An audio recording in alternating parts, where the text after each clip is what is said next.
Hello and welcome. Today I'm going to go over how to tweak a animation that you created using Cascadeur and you imported it back in to Daz Studio.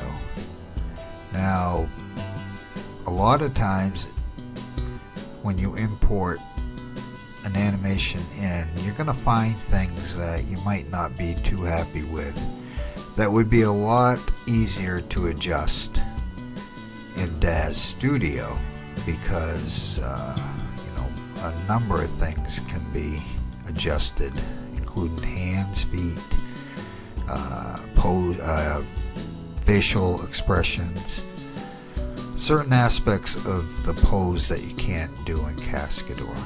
So I have this animation that I created in Cascadeur, and I'm going to apply it to this Daz male figure. And the animation basically is a roundhouse kick is what it is.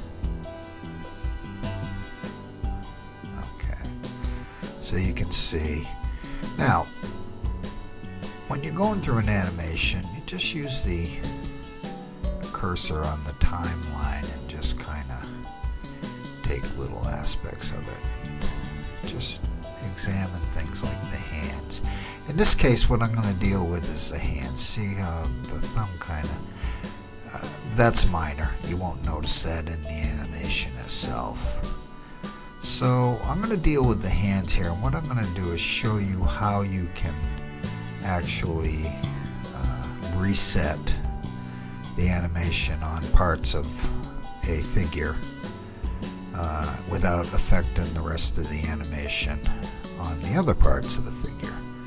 So in this case, the hands, I'm going to start with the right hand, and I'm just going to double click on it, and what happens is the timeline will open up, and if you just click on it and highlight it, it will be highlighted on the timeline. This is the right hand, and this is the whole animation for the right hand.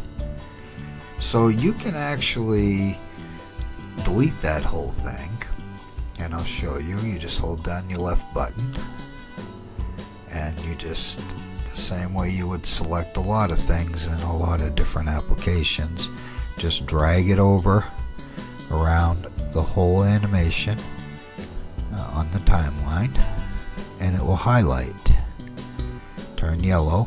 You right click on it, and you go up here to where it says delete selected keys. Now when I do this, you're going to see the hand is going to reset into its default position. So that's the default position of the hand. So now there's no animation here.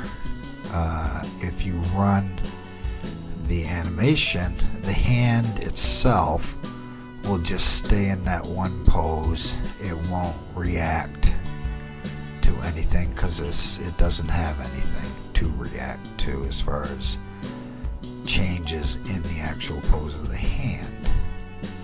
So normally what I'll do is, in this case, I'm going to do it to both hands. So you highlight the left hand, and then you're going to see again the timeline for the left hand, and do the same thing. Now, one thing I will say as you get into this, you may find just certain sections that you're not really happy with, and you could actually just highlight a section, like I'm just going to show you quickly here.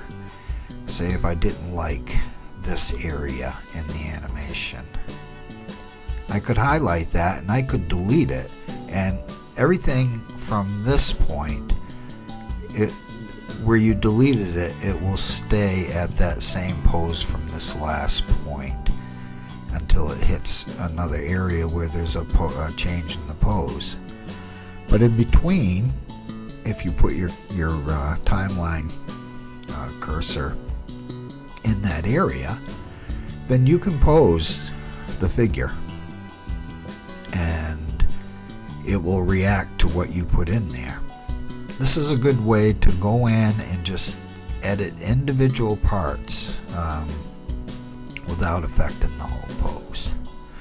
So in this case, let's go back to the left hand here. Let's just say at the beginning, of course, I want the hand to look, a little natural, and we know that our hands do not, our fingers kind of curve like that. You can just come in on it too, so you can take a look at it. So I'm just giving the fingers a natural curve. I mean, you can even take the thumb and, bend that a little bit, just to kind of give it a little bit more natural look. And even here, you can see how that's kind of in a weird position. Okay, and then you go to your right hand, and you just do the same thing. Give it a little grasp. And again, it looks like the thumb is a little bit weird on it. So we'll just play with it a little bit just to kind of make it look a little bit more natural. Not that that really matters a lot, because we are going to change the pose again as we go here. Okay. So let me just push this up a little bit so you can see. You can go to each, once you clear out the whole hand, then anything that's in the fingers and everything will also clear out. So then you can go make moves. Like, see, when I made that move to the thumb, it created a key for it. So, okay, so let's just get back to this part.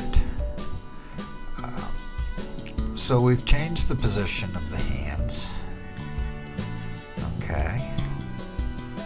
And what we're going to want to do is just drag our timeline along till we get to a point where we feel like, say, as he's drawn back, say I want his hand to become a fist. Well, over here is, under posing, you have pose controls for your hand. And so the hand that you're dealing with right now, the right hand, which is highlighted, these are the pose controls for it. Okay, so I want to turn that hand into a fist. I can do that. So I turn it into a fist. It will stay a fist all the way to the end if I don't change it. And now with this one coming back, I click on that one, and I'm going to do the same thing. I'm going to turn it into a fist. Okay.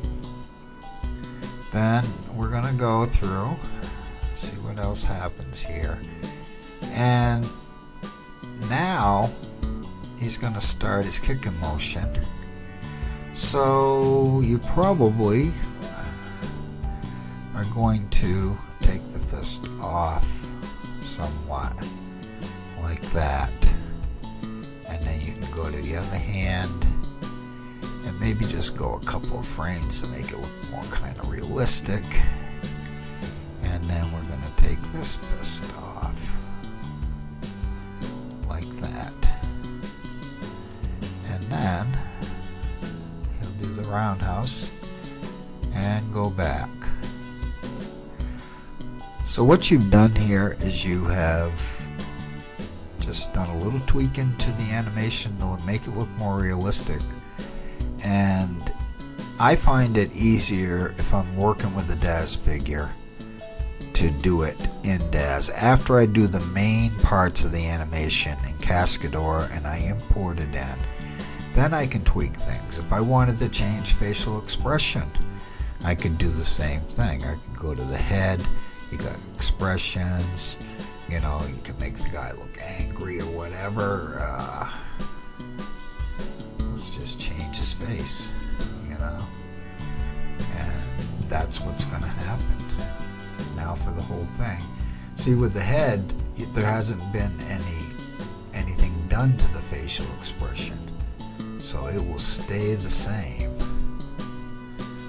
Like, I don't think anybody smiles when they're giving a roundhouse kick, they probably look a little angry, you know.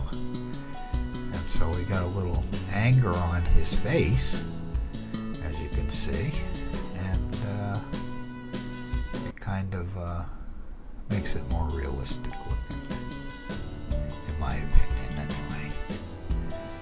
So basically that's it. That's just a little part of it. You know, if you had to change like angles of the feet, anything like that, I find it easier when working with the extremities of the figure. If you're working with a Daz figure, it's easier to do the main part of the animation in Cascadeur. All the real action part is easier in Cascadeur. And then when you got to do the little monotonous things like expression or fix hands, you know, feet, the extremities, I would do all that in Daz Studio. So that is it for this video, and I hope you got something out of it. And if you did, please give me a like or subscribe. I would appreciate it. Until next time.